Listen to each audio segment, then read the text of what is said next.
September the 23rd is our new year. We learn that the sun crosses the equator and that every melanin dominant human being must align themselves with this correct time as dictated by nature. Why is that important?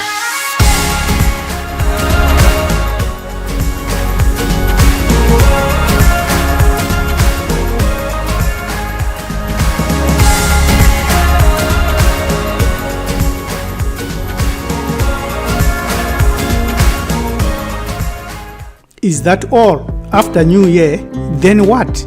Is alignment to this solar cycle the only imperative? What are the benefits that this African New Year and celebration on the 23rd of September each year brings to our lives, and why? Welcome to Marifado Family Network, where we learn to restore our relationship and relationships with our ancestors, the righteous ancestors, and the divinities. To know what we have to do after celebrating New Year, and that it is a need in all of us, because this is important and has never been taught in many institutions. The actualities of this opens up that which has been expunged and removed from our memories by colonists and enslavers, Islamic, Christian, Jewish, and others. We have to learn to define a day. We have to know what is a year. When do we start counting them years? And after New Year, then what? Probably, and most likely, you have never heard the answers to these questions from a melanin-dominant perspective. Suffice to say, our ancestors discovered and invented the calendar and definitions of time, space, and reality. Therefore, when we say, Heri ya mwaka mpya, Happy New Year, we are connecting to the ancient knowledge systems. Billions of melanin-dominant human beings today follow Christianity, Islam, and Judaism. Yet these are the religions that misled, disconnected, and destroyed our basic understanding of the year, of a day, of our calendar. The Islamic day, as well as the Christian day, and the Hebrew Israelite day, has been changed from our original one to start at sunset to sunset.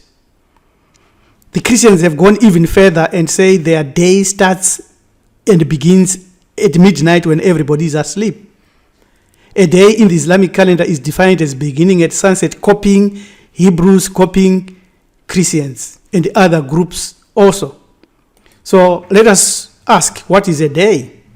Judaism, Christianity, and Islam, their Bible, the Quran, and the Torah, copied from ancient Kemetic spirituality. Most scholars agree that the ancient melanin-dominant human beings' day began at dawn before sunrise and ended on the next dawn before sunrise. So you can notice that billions today have been misled by Christianity, Islam, and Judaism and the others to start their day at midnight. The day starts at dawn, just before sunrise, and goes on across. This is very important.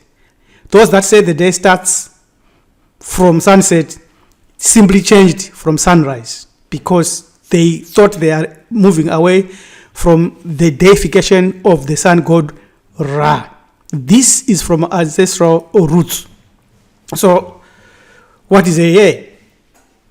Melanin-dominant human beings and Africans were the first to invent a schematized civil year with 365 days, divided into 3 seasons, each of which consisted of 4 months of 30 days each. Even the melanin recessive people like the Greeks agreed, and like Herodotus, in his histories, he said the Comitians were the first of all men who discovered the year. And they said that they found this from the stars.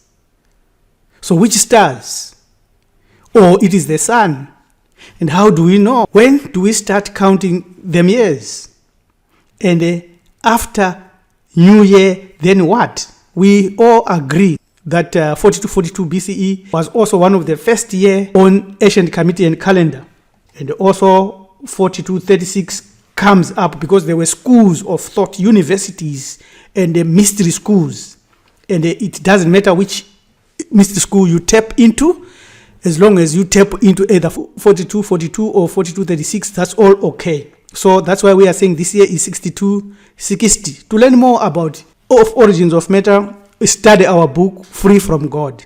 It will illustrate and demonstrate these facts beyond any reasonable doubt. So when we look at the basic star that our ancient ancestors used, we have to learn that there were two basic calendars. These included one that was regulated by activities around the earth, like the inundation of the Nile, as well as the rising of the sun in coincidence with a specific star. So when they say, may you be raised beyond the highest stars in this life, they were actually giving you a cosmic blessing, a cosmic rise, a cosmic injection. And how do we invoke this when we celebrate our new year on the 23rd of September? Because we are connected to one of the cosmic markers, which is the sun. So the sun is also controlled and receives its light from the star Sirius, Orion, which is a higher and older and greater than the sun. Sobdet was the deification of Sothis, a star considered by almost all Egyptologists to be Sirius. The name Sobdet means she who is sharp. Sobdet is the consort of Sun. The constellation of Orion near the Sirius appears, and the god Sobdet was said to be their child. These relationships parallel those of the god Ausari and his family, and Esau was linked with Ausari, and Sobdet was linked with Isisu, and Sopdu was connected with Horesu. So it's the cosmic trinity that we are celebrating when we celebrate the 23rd of September, because we are connecting to the ancient ones. The interval of time separating two heliacal risings of Sothis or Septet of 1,461 years had been discovered by competitions by the year 4241 BCE, and they thus maintained a calendar of such long periodicity. The star Sirius Sothis appears seasonally and is only 12 minutes shorter than the solar year. So the year that competitions had 3 seasons of 4 months each and 30 days. A week was a decan. In other words, it had 10 days. So the year had 36 decans or 360 days. So to get to the correction of the whole cosmic alignment that was required, they added 5 intercalary days that neither belonged to the ending nor to the incoming year. And these were spent celebrating the birthdays of the gods, of the divinities. This is the after the new year, then what answer? Celebrating the days of the gods, because the gods are the ones that sustain and maintain the universe and the universes and parallel universes, space and time. The epagomenal days are also known as intercalary days or a Horesu Neptet. This was correct. The day was counted from sunrise till the next sunrise, pre-dawn. So after the new year, day 1 was dedicated to Ausari, who was also known as Ausa or Wasara. Day 2, Isisu, also known as Ausati. Day 3, Horesu the elder, as well as Horesu the younger. And day 4, Neptides. And day 5, Shata or Sita or Set. The order of these days that we are giving here were crafted by Marifado, and they are associated with epagomenal days as per the teaching and the doctrine of Marifado Family Network. So if you are a member of Marifado Family Network, you understand why these are in this order. But there are other arrangements and other associated arrangements of these days, of these gods. And we do not have to fight for who is correct and who is not correct. After the new year, there is more energy coming to you. As long as you know that a Kamitic exhortation and Kamitic doctrine taught that the one who knows the names of the days will not die through the pestilence of the year, and no illness will take possession of him or her. Meaning that if you know of the days and if you know of these gods that exist outside of time is given to you today, then you can cover yourself with the divinity's protective energy and protective spirit. This is the after the new year, then what answer. So we start with the first day. From the 24th sunrise to the 25th sunrise of September is the birthday of Ausari, associated with afterlife, the resurrection. You have to perform certain rituals. You have to offer food, incense, and water at the tombs of your ancestors. That's if you are at home or if you are anywhere else, you have to imbue this energy so that the ancestors' memories will be resurrected and aroused in you. This is the day when you can visit the grave of your ancestors and speak to them with the imbuing and the spirit of Ausari around your memory. And on this day, Isisu is a goddess who covers day 2, sunrise 25 to sunrise 26. She is the dimension of all things: fertility, motherhood, magic, wisdom, beauty, shape-shifting royalty, self-worthy, earthly, and celestial realms. She is the goddess of many names. They say 10,000 names.